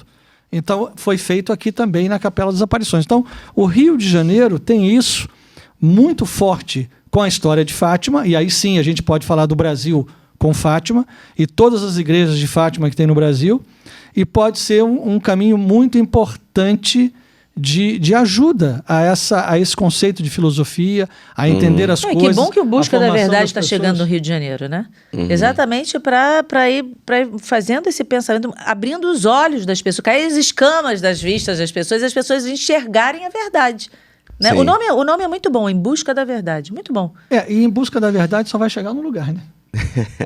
Pois é, a verdade é única, né? Só vai chegar Exatamente. numa pessoa que Exatamente. disse que era o caminho, O caminho, a verdade e a vida. E a vida, né? Você pode fazer o que Exatamente. você quiser. Uma escola de filosofia, de formação clássica, de não sei o quê. Mas não adianta. O cara entrou aqui... E ele não diz, eu sou um dos caminhos, eu sou É, o caminho. é, exatamente. Né? Eu sou o caminho. Eu sou o caminho. E o seu livro, Bússola? Como é que surgiu o Bússola? Então, eu trouxe aqui para vocês. Ah, obrigada. Obrigado. Vou Bússola, mostrar aqui para as pessoas, ó. eu diria que é o compêndio de todas... Uma visão clássica sobre virtude, maturidade e sabedoria. Gostei. Exatamente. Então, Bússola é um compêndio dessas ideias e dessa jornada que eu tive, dessa mudança interior. Então, eu começo falando de ordem, né? Organizar a própria casa, ter uma vida ordenada, né? Começando do básico. Eu abri logo numa página já a pornografia. Já gostei que você já foi falando de tudo aqui por aqui. Já foi falando, né? Sim. Muito Aí bom. eu falo de toda a questão da revolução sexual, né? Freud, escola de Frankfurt, que é o sonho, né, materializado. Se Freud visse a indústria da pornografia hoje em dia, com certeza ele estaria em êxtase, né? Que é a bomba atômica da revolução sexual. Mas então eu trato desse tema também para falar sobre a família, né? Para falar por que eu faço por que eu falo sobre a revolução sexual, não é porque o sexo é algo maravilhoso. O sexo é o que gera a vida humana dentro da hierarquia correta, dentro do relacionamento conjugal Não pervertido. Entre homem e mulher. entre homem e mulher. E isso, no momento que você desacopla isso da finalidade última do sexo, você abre caminho para todo tipo de perversão, que é o que a gente vê hoje, que é fruto da revolução sexual. Então é importante as pessoas entenderem da onde veio. Novamente, a gente está falando das ideias, né? Tudo começa no mundo intelectual. Freud, muita gente não sabe sobre isso, mas obviamente é muito exaltado pelo mundo contemporâneo, mas é a primeira pessoa que começa a falar sobre sexualidade infantil, né? Então, novamente, tudo começa no mundo das ideias. 100 anos depois, a gente vê o estrago que isso fez. E por isso que, quando as pessoas não entendem a origem histórica das ideias, elas ficam reféns dessas ideologias, desses ataques que estão circulando. Então, muita gente, hoje em dia, vê esse negócio de sexualização de crianças, né? Teve até esse vídeo do Sim, Felca, do Felca, agora, do Ítalo, como chama Ítalo o quê? Não Santos, acho. Acho que é Ítalo Santos, acho que é isso. Eu não conhecia, ele tinha 17 milhões de Eu seguidores. também não, eu não conhecia. Com imagens de sexualização muito, muito forte de crianças. E as pessoas olham para isso e falam, como é possível? Da onde surge isso? Como que podem ter adultos que achem normal você colocar crianças em situações de sexualização? E aí, quando você não entende a origem histórica, você sempre vai voltar para o mundo das ideias, né? Isso não surge do nada, isso não brota aleatoriamente. As pessoas não estão andando na rua um dia e falam, nossa, eu acho que seria bom começar a sexualizar as crianças. Você sempre vai voltar para uma origem histórica, um pensador que teve essas ideias, escreveu essas ideias no papel e isso começou a se espalhar. No caso da sexualização infantil foi Freud, né? Ele vai escrever 3 ensaios sobre a teoria da sexualidade, onde ele vai colocar ali que a vida sexual da criança começa aos 3 anos de idade. É um livro totalmente demoníaco, assim, acho que não tem outra definição. E você vê como essas ideias, né, ao longo de tantas décadas, foram se disseminando pela sociedade. Depois vai vir a escola de Frankfurt. Não, porque até depois todo o pensamento, né, da psicologia veio dele. Então, a coisa foi só se alastrando. Eu sempre sou psicóloga. Então, eu também sempre tive todas as minhas totais críticas a Freud e a esses pensamentos dele, tudo isso que ele escrevia, entendeu? É complicado mesmo. E ele era ateu, né? Sim. Ele era ateu e fazia experimento com cocaína também, com os alunos. Eu achava que isso era teoria da conspiração. Aí você vai pesquisar, ele publicou um artigo chamado Uber Coca, que é onde ele relata a experiência dele com cocaína e como ele prescrevia para os pacientes. Isso no início da carreira, né? Depois ele abandona isso. Mas ele vai ser responsável por grande parte dessas ideias. E depois a escola de Frankfurt vai ser responsável por juntar as ideias econômicas de Marx com as ideias sobre sexualidade de Freud. Né? Então, um combo bem tranquilo. Coquetel Molotov. E que vai determinar boa parte da nossa cultura hoje em dia. Então, novamente, são pessoas que se... Agora, o que me deixa otimista é que não foram muitas pessoas. Assim, o Freud foi um cara... A escola de Frankfurt, você tinha 4 ou 5 principais ali, né? William Reich, o Herbert Marcuse e outros. Mas vejam o impacto que isso teve, né? Um grupo de 4 ou 5 pessoas, né, intelectuais que se juntaram e vejam o estrago que isso fez. Então, muitas vezes a gente pensa que você precisa de muitas pessoas para fazer esse tipo de movimento. Na verdade, não, né? Ao longo da história, são sempre pequenos grupos que se juntam, que começam a se organizar e que essas ideias começam a se disseminar. Então, no livro, por que eu falo sobre isso? Para depois falar justamente sobre o sexo no seu contexto correto, que é dentro da família, dentro do casamento. Então, eu falo sobre a formação da família, sobre a filosofia do casamento. Eu falo bastante sobre esse processo da minha chegada a Deus, né? Como é que foi esse processo, quais foram esses argumentos. Então, passo pelos argumentos, por exemplo, do motor imóvel, o argumento da primeira causa, né? Como é que eu fui entendendo isso de forma racional. Então, o livro, eu diria que tem os principais pilares da educação clássica, que a gente foi abandonando com o tempo, aborda um pouco dessas ideologias que a gente tem hoje e como combater isso, né? A gente tem que defender a verdade, tem que defender os bons valores ferrenhamente, e eu acredito que é um livro, ele ficou muito didático, né, para a pessoa ter um caminho, né? Falo sobre virtudes, falo sobre as 4 virtudes cardeais, sobre o que são as virtudes, como começar a viver essas virtudes na nossa vida, e a própria maturidade, né? Para Aristóteles, o que é a maturidade? É o homem que é senhor de si mesmo, né? Que tem autocontrole, que tem autodomínio. Né? O homem que tem autocontrole é um homem que desenvolveu virtude, que desenvolveu temperança, prudência, um homem que tem coragem. E o que é o homem imaturo? É o homem que é escravo das suas paixões, né? O homem que se entrega pro seu desejo, pro seu impulso imediato, que está sempre tentando fugir daquilo que é doloroso ou desconfortável e se aproximando daquilo que vai dar algum prazer a ele. Então, enfim, tem muita coisa que... É o que eu primeiro acho livro? que é o primeiro livro. É o meu primeiro livro.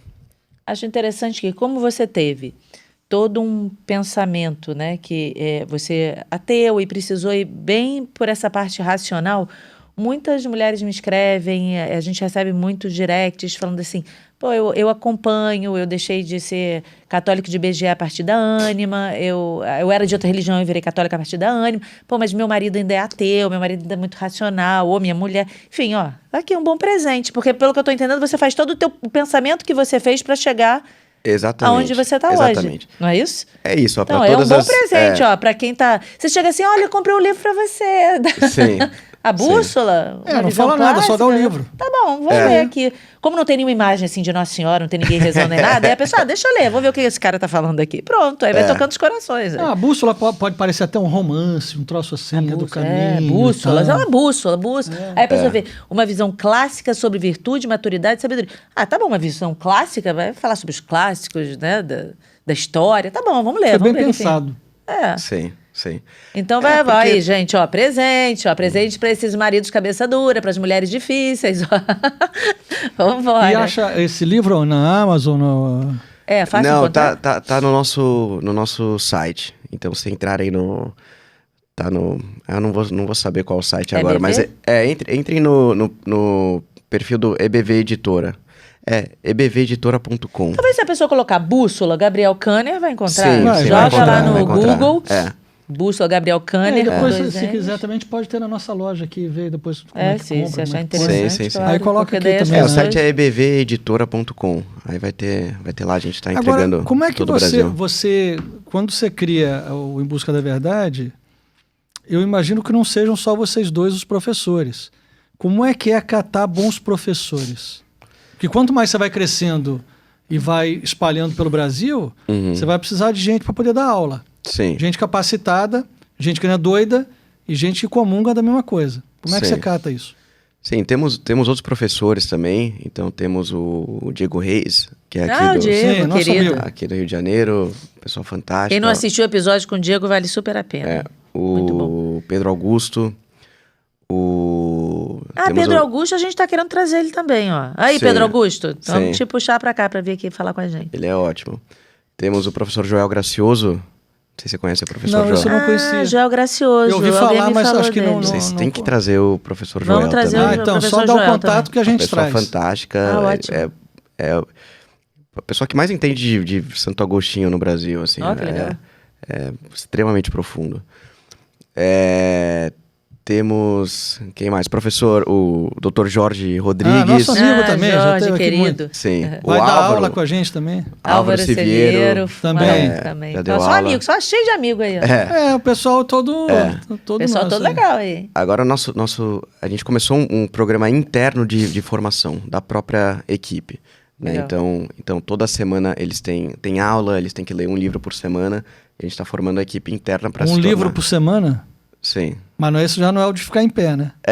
O de ficar em pé, aí a gente dá mais tempo. O bom dele, só o Guilherme, ele tem uma leitura o Guilherme é dinâmica. diferente, ele lê por fotografia, Ele é lê, diferente. ele faz uma coisa diferenciada, né? Ele lê por Não, fotografia. Guilherme não dá pra é acompanhar, fora, é porque fora. é fora. Não, Uma vez não a gente dá. estava viajando, ele estava esperando o voo, né, pra pegar o avião.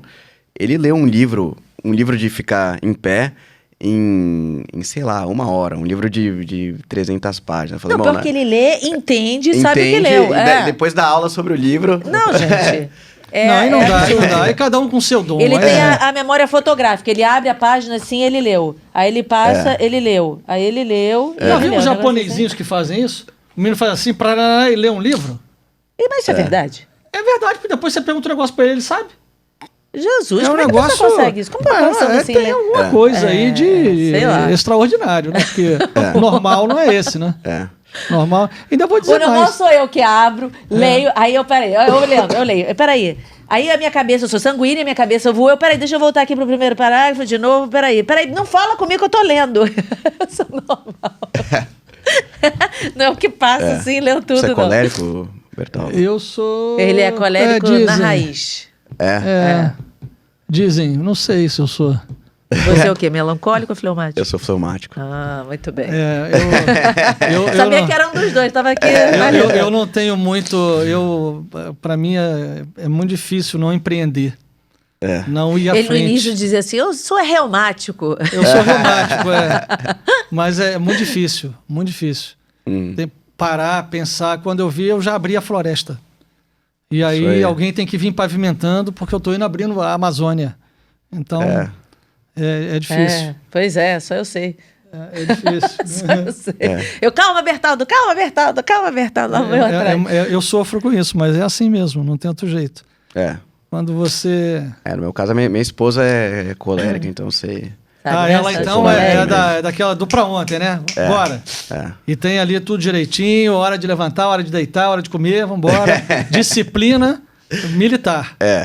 Exatamente. E assim, eu, por exemplo, no final de semana, eu continuo levantando 5h30 da manhã, 6 horas da manhã. E assim, na mesma... A pessoa, mas você não quer dormir mais um pouco? Não. Você não quer fazer isso? Mas não quero. Eu já dormi. Eu dormi 10 horas da noite. Do sábado, ele acordando 6 horas da manhã. Eu falei, meu filho vai dormir, pelo 5 amor de horas da Deus. manhã, eu tenho o prazer de ver o amanhecer.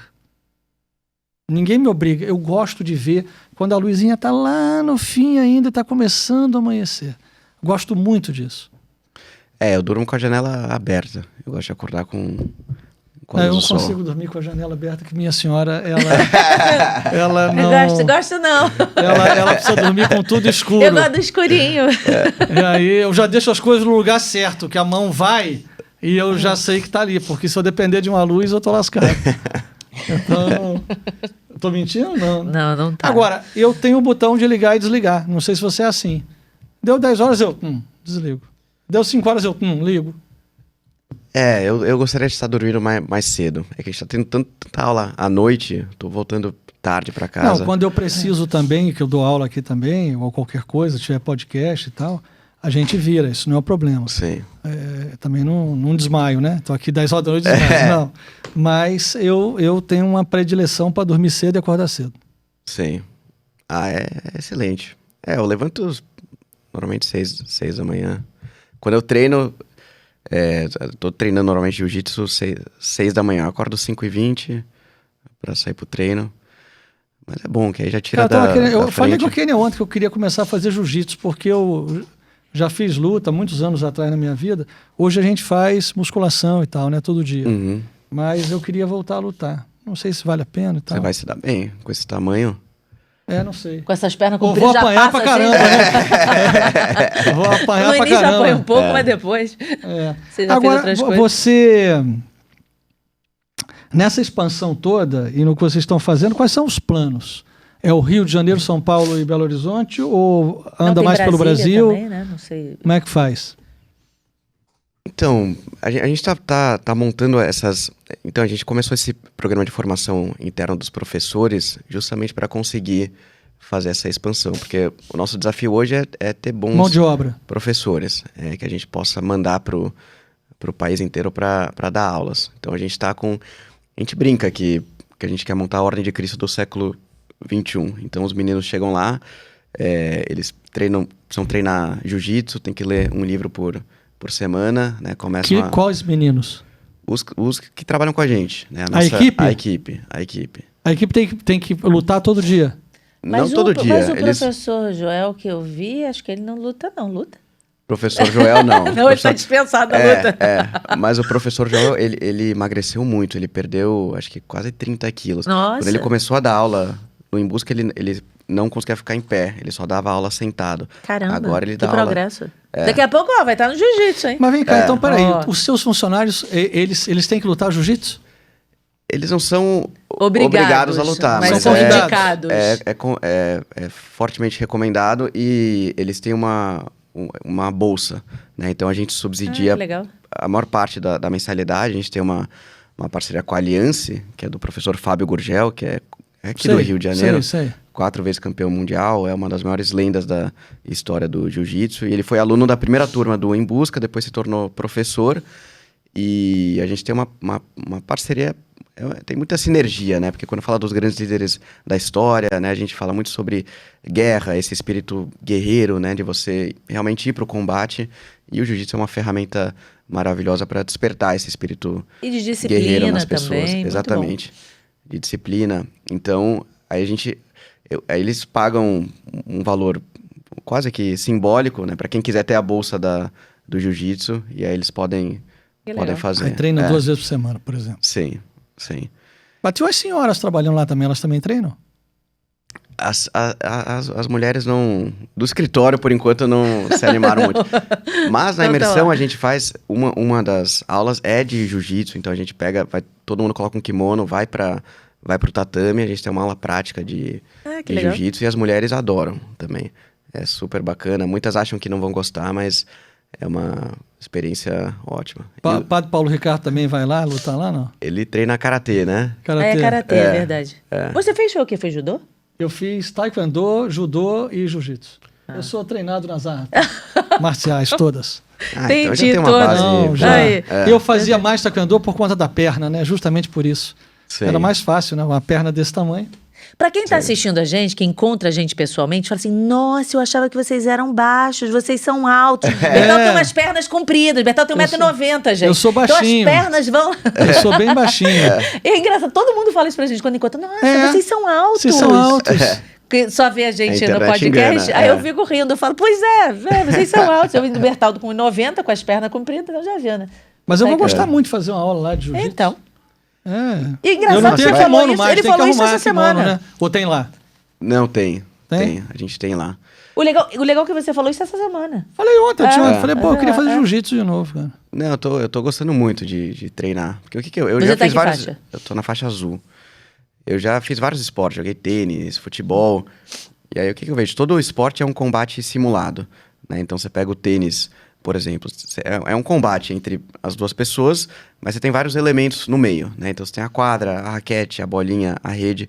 Quando você vai eliminando todos esses elementos, o que sobra, na sua forma mais pura, é o combate físico, Isso. né? Então, isso é muito... Não, é muito bom. É muito bom. E assim, a disciplina é algo fundamental. Fundamental. Fundamental. Você não vai a lugar nenhum se você não tiver disciplina. Sim. E o interessante do jiu-jitsu é que regula as pessoas também. Então, a pessoa que é soberba, né, que tem o nariz empinado, pode ficar tranquilo que rapidinho pisou no tatame, rapidinho ela vai baixar a bola. E a Legal pessoa que é isso. muito acanhada também, muito tímida, ela vai se soltar mais, vai ganhar mais confiança. Então, isso é bem interessante. Pô, bem Muito legal bom. isso de ter o... Acho que eu vou estar aqui também, da Anima. Todo mundo da Anima, que agora todo mundo tá jiu-jitsu. Fazer um convênio aqui, vai todo mundo lutar jiu-jitsu aí. Pessoal aí do rock. Tem um aí que joga negócio de rock aí com... Ele tá rindo lá no Switcher, olha lá o Matheus Então, tá rindo. Acho que ele não joga mais não, joga ainda? Joga, fez eles assim, jogam rock aí, não sei como é que é, mas acho que é na grama. A Ordem de Cristo era isso, né? O Brasil foi fundado assim. Então, para vocês já visitaram lá Tomar? Não. É uma cidadezinha perto de Lisboa, que era a sede da Ordem de Cristo, né? Que era o Convento de Cristo. Então teve a Ordem dos Templários durante a Idade Média, aí essa ordem é suprimida, depois a Ordem de Cristo vai dar continuidade a esse legado dos Templários. E aí para você entrar na Ordem de Cristo, você abria a mão de todos os bens materiais, você ia morar no Convento de Cristo e ficava o dia todo estudando filosofia, teologia, tática de guerra, navegação, economia, luta armada. Portugal fez isso durante 200 anos e conquistou o mundo com o projeto da Ordem de Cristo, com a missão de levar a fé para o mundo todo. Você me lembrou uma senhora que era servita aqui do santuário. Faleceu tem pouco tempo. Sandra Bulcão. ela virava pra mim e falava assim, Kênia, sabe como eu vejo o Bertaldo? Eu falei, como? Ela falou assim, com aquelas armaduras de templário, que vira, aí bate com a armadura, com o escudo no outro, bate com a lança no outro, bate com a espada no outro, que lá vai o Bertaldo, ele não quer nem saber o que tá na frente dele, ele vai fazendo, ele vai fazendo. Ela sempre falou isso, ela mandou uma foto, inclusive, de um templário, assim, ajoelhado, ela mandou pra mim, olha como é que eu vejo o Bertaldo, ela sempre falava isso pra mim. Talvez, eu não sei se ela me viu aqui uma vez com a roupa da Ordem de Malta. Não, né? ela via porque ela dizia que você botava a meta na tua frente, você ia e você não queria saber, era pra fazer, você fazia. Era pra estar à frente, para levar o nome do Senhor à frente, você estava lá com o negócio. É isso. Hoje em dia a gente não vai ter a luta de espada, mas tem o jiu-jitsu aí, É o isso bom e aí. velho jiu-jitsu Tá vendo, brasileiro, criado no Brasil, que é a nossa... Agora. E é um motivo de orgulho pra nós, né? É criado no Brasil, uma arte Sim. marcial brasileira. Foi desenvolvido aqui e é a mais eficiente de todas. E a gente exportou para o mundo inteiro, né? O mundo inteiro hoje Verdade. treina Brazilian Jiu-Jitsu. Mark Zuckerberg tá treinando. Ah, ele tá treinando? Não sabia. Tá não. treinando. Você não viu Olha que só. a mudança de posicionamento do Meta também? Ele abandonou a pauta woke, né? Colocou o Dana White, que é o presidente do UFC, no conselho da Meta agora. Aí dizem que, né, depois que ele começou a treinar jiu-jitsu, ele começou a abandonar o progressismo. Não sei se uma coisa tá relacionada com a outra, Será? mas eu não duvido, não. Porque é óbvio, o cara começa a treinar, ele começa a estar muito mais inserido na realidade. Óbvio. Na verdade. E né? ele não Porque- aguenta, ele não aguenta. Ou ele muda ou ele sai. Exatamente. Não consegue. Mas você Não- falou, vai moldando, os tímidos vão soltando, os mais arrogantes vão ficando E menores. o cara né? vive na realidade, não tem relativismo, não tem como você ser relativista.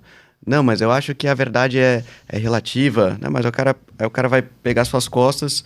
Eu acho que o mata-leão aqui não é verdadeiro, não... Não tem como. Né? É a história do triângulo. Não Exatamente, tem como. é a realidade se mostrando na sua totalidade. Então, isso é comum, né? Você pega... Quem vive na realidade, é muito difícil a pessoa ser contaminada por essas ideologias, seja no agro, né? Quem vive com a terra, porque a pessoa está inserida na realidade, ela planta, ela vê o negócio crescer. Ela precisa do papai do céu para cair água, para ter chuva. Exatamente. O pessoal sempre fala isso. O pessoal do agro precisa do Não, Papai do a Céu. gente aqui, a gente está agora desenvolvendo um projeto para montar um podcast de agro, Legal, fantástico. para falar com todo mundo do agro. Porque o Fantástico. agro é muito marginalizado. Ficam falando que o agro é que destrói o Brasil e o planeta. Mentira. Tem muita gente trabalhando e muito de sol a sol para o Brasil ter comida. Então, assim, é um negócio Fantástico. impressionante. Tem algumas pessoas para vocês trazerem. Ah, legal. É fundamental esse podcast. Muito importante. Então é isso, quem está inserido na realidade é muito difícil, né, a pessoa ser contaminada dessa forma. O lutador é a mesma coisa. O policial é a mesma coisa, né? O comandante do exército é a mesma coisa, porque as pessoas vivem elas sabem o que é a realidade, o que é o mundo real, né? Não tem como... Muito difícil você ter uma visão relativista quando o empreendedor, né, o empresário, se bem que, né, alguns foram contaminados, mas enfim... Essa é a vida. Muito Olha, bom. muito bom, viu, Gabriel? Muito bom, Muito bom. Gabriel. E olha, vocês que querem acompanhar o que o Gabriel fala aí nas redes sociais, no Instagram é @Gabriel Kanner. Vai estar escrito aqui, mas K, 2 N's, K, com K e com 2 N's. Kanner. Facinho de seguir, não é isso? E o Em Busca da Verdade, se as pessoas se interessarem, onde é que elas se encontram? A gente tem a página no Instagram, EBV Oficial, @EBV Oficial. Vou até botar aqui, EBV oficial. @EBV Oficial. Isso. Tá, e se alguém se interessar por fazer o Em Busca da Verdade, por ali consegue? Por ali manda uma mensagem por ali. Manda um direct? Põe no direct. Ótimo. É. Muito bom. E ó, gente, aqui ó, não esqueçam, bússola. Aí, pro povo que tá aí meio turrão na cabeça, ó, dá o bússola pra Não esquece eles. daqui não, tá? Não esquece não. Fundamental. Inscreva-se no Cara, canal. agora não é mais de papel, agora ó, é uma plaquinha, gente. Me deram uma plaquinha, olha que legal, não é mais aquele papel que fazia barulho. Não é nem uma coisa moderna que aparece escrita. Não, Quer dizer, não. levanta a plaquinha, igual nos É, programas. é assim, ó, antigamente. quer ver? Bota a câmera na Kênia, Ai, Jesus. Ó, o Lombardi. Vai, Silvio! Aí.